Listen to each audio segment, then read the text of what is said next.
মুসলমান আমরা সকলে জানি, যারা এখানে বসে আছেন, সকালবেলায় যদি আপনি গড়বেতায় যান, চন্দ্রকোনা রোডে যান, কেউ যদি ঘুরতে যান, কলকাতায় যান, বোম্বেতে যান, আমরা কি বলি হোটেলে খেতে গেলে? দাদা মুরগিটা জবাই না কাটা, জিজ্ঞেস করি না কথা বলেন কেন? মুসলমানের জন্য শর্ত হচ্ছে হালাল খাবার। আমাদের বর্ধমানের ছেলেরা বালির লড়ি চালায়, পাথরের লড়ি চালায়, বর্ধমান বীরভূমের ছেলেরা। তো একটা মুসলমানদের ছেলে লড়ি চালায়, ড্রাইভার আর খালাসি হোটেলে ঢুকেছে, ঢুকেই বলছে এক বোতল মদ দে, তো মদ খেয়ে নিল দুজন মিলে এক বোতল। তারপরে বলছে রুটি আর মুরগির মাংস দে। তো হোটেলের যে বেটার আছে সে নিয়ে এসছে রুটি আর মাংস। তখন তাকে জিজ্ঞেস করছে, ভাই মুরগিটা জবাই না কাটা? হারাম করে মারতে হয় না? হয় না? প্রথমেই তো চালিয়ে দিয়েছিস, যা চালাবা, হারাম, ওটা আর জিজ্ঞেস করে লাভ কি? মুসলমানের জন্য শর্ত হচ্ছে হালাল খাবার।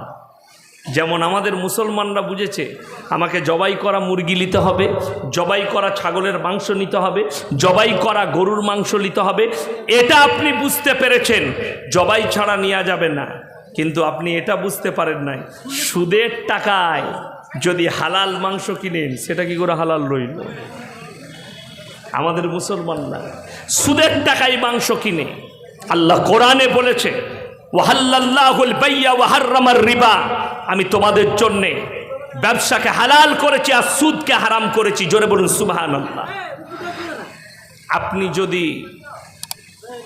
আপনি যদি সকালবেলায় রোড থেকে 2 বস্তা আলু নিয়ে এসে গ্রামে বেচেন, এনেছেন 5 টাকা কিলো আলু, আপনি গ্রামে বিক্রি করছেন 8 টাকা কিলো, 3 টাকা লাভ। আপনি বললেন, দাদা আমি 5 টাকা কিনেছি, 8 টাকার নিচে দিতে পারবো না। কেন? আমার ক্যারিং খরচ আছে, আমার পরিশ্রমিক আছে। 1 কুইন্টাল আলু বিক্রি করলেন, আপনি 300 টাকা লাভ করলেন। আমি ইয়াসিন বলে যাচ্ছি, সম্পূর্ণ হালাল টাকা। সেই টাকায় যে খাবারটা খাবেন, যে রক্ত তৈরি হবে, সেটাই হালাল রক্ত। জোরে বলুন সুবহানাল্লাহ। আর যদি টাকা সুদের হয়, 100 বার বিসমিল্লাহ পড়ে জবাই করলে যে মাংসটা খাবেন, মাংসটা তো হালাল, কিন্তু যে রক্ত তৈরি হবে ওই ব্লাডটা হবে হারাম টাকার ব্লাড। এটাই মুসলমানদিকে বুঝতে হবে। এই বুঝাটা যেদিনে মুসলমানরা বুঝে যাবে যে আমাদের জন্য শর্ত শুধু জবাই নয়, হালাল খাবারটা আমাদের জন্য শর্ত আছে। হালাল মাল, বিসমিল্লাহ। যে কোনো উপায়ে আমাকে হালাল উপার্জন করতে হবে, তবে আমি মুসলমান, তবে আমি মুমিন। এই জায়গাটা তৈরি করতে হবে। এই জায়গা শল্য কোথা থেকে? আজকে সমাজ উলামা থেকে বিচ্ছিন্ন, হাদিস কোরআন থেকে বিচ্ছিন্ন, নবীজির আদর্শ থেকে বিচ্ছিন্ন। আল্লাহর হাবিব সাল্লাল্লাহু আলাইহি সাল্লাম যে সে আখলাক নিয়ে আসেননি। আল্লাহর নবী সাল্লাল্লাহু আলাইহি সাল্লাম তিনি পৃথিবীর আদি থেকে অন্ত পর্যন্ত সৃষ্টির শ্রেষ্ঠ। নবীজি পৃথিবীর আদি থেকে অন্ত পর্যন্ত সৃষ্টির শ্রেষ্ঠ। আপনি বলছেন হাম রসুলকে আশিক হ্যায়, ঈদে মিলাদুন নবী পালন করছেন, আজ থেকে নিয়ত করলেন আমরা সবাই আল্লাহর প্রিয় হব। জোরে বলুন ইনশাআল্লাহ। আল্লাহর প্রিয় হতে গেলে নবীজি সাল্লাল্লাহু আলাইহি সাল্লামের আখলাক আর চরিত্র আপনার মধ্যে নিয়ে আসতে হবে। আল্লাহ নবী সাল্লাল্লাহু আলাইহি সাল্লাম আল্লাহর কসম ইসলাম প্রচার করেছেন, মক্কা মদিনায় ইসলাম প্রচার করেছেন, কিন্তু অবাক হবেন নবীজি তলোয়ারের দ্বারা ইসলাম প্রচার করেননি, হিংসার দ্বারা ইসলাম প্রচার করেননি, অন্যায়ের দ্বারা ইসলাম প্রচার করেননি। নবীজি সাল্লাল্লাহু আলাইহি সাল্লাম যদি ইসলাম প্রচার করেছেন শুধুমাত্র কি দিয়ে জানেন? আখলাক এবং চরিত্র দিয়ে ইসলাম প্রচার করেছে। জোরে বলুন সুবহানাল্লাহ। আখলাক এবং চরিত্র, উত্তম চরিত্র দিয়ে নবীজি সাল্লাল্লাহু আলাইহি সাল্লামের দ্বারা, ব্যবহারের দ্বারা, আখলাকের দ্বারা মানুষ তো দূরের কথা, একটা প্রাণীও কষ্ট পায়নি, একটা প্রাণীও কষ্ট পায়নি। মুসলমান দিন না থাকলে কি হতে পারে আপনাদিকে বলি। আমি তখন খাগড়াগড় মাদ্রাসার শিক্ষক ছিলাম, বর্ধমান টাউনে মাদ্রাসা, একদম প্রপার টাউনে। তো আমি যখন ফারেক হয়ে আসি আমার আব্বাজি বললে ওখানে, আব্বাজি প্রেসিডেন্ট বললে ওখানে লাগো। আমি ওখানে জয়েন করলাম শিক্ষকতার জন্যে। ওখানে জয়েন করার পরে 1 বছর কেটে গেছে। তো মাদ্রাসার ছেলেরা কোরআনখানিতে যায়, আমি মাদ্রাসা থেকে বের হতাম না।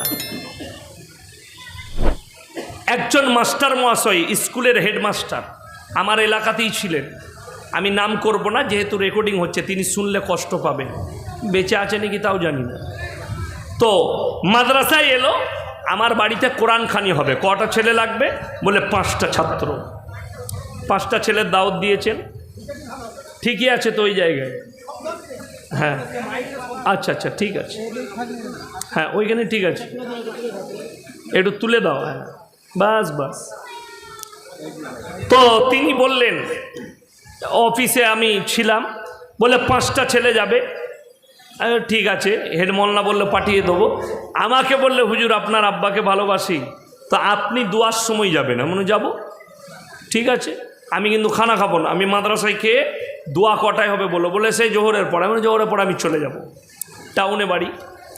জোহরের নামাজ পড়ে তার বাড়িতে গেলাম।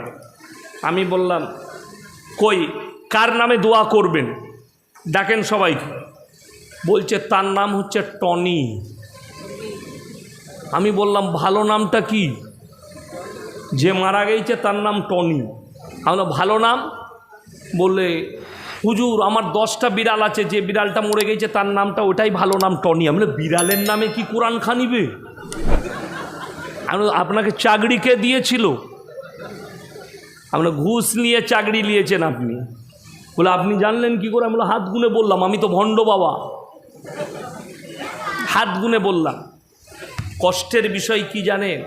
তাকে আমি মাথায় হাত বুলিয়ে বললাম, স্যার আপনি হেডমাস্টার হতে পারেন, একটু বাংলা বুখারী শরীফটা কিনেন, কোরআনের মানে কোরআনটা কিনেন, নামাজটা 5 ওয়াক্তের পড়েন, দিনের সঙ্গে জুড়েন, দিন কাকে বলে আর কার নামে দোয়া করা যায় এটা বুঝতে পারবেন। বলে কেন? আমলে এর জন্য যদি আমার মতো মৌলবি দোয়া করতে যায় তো সব থেকে প্রথমে আল্লাহ আমার গিরবানটা ধরবেন কিয়ামতের দিনে। দোয়া করা মানে 100% না, কোরআন খানি করা হয়েছে এটাই গুনার কাজ হয়ে গেছে। বলে কেন?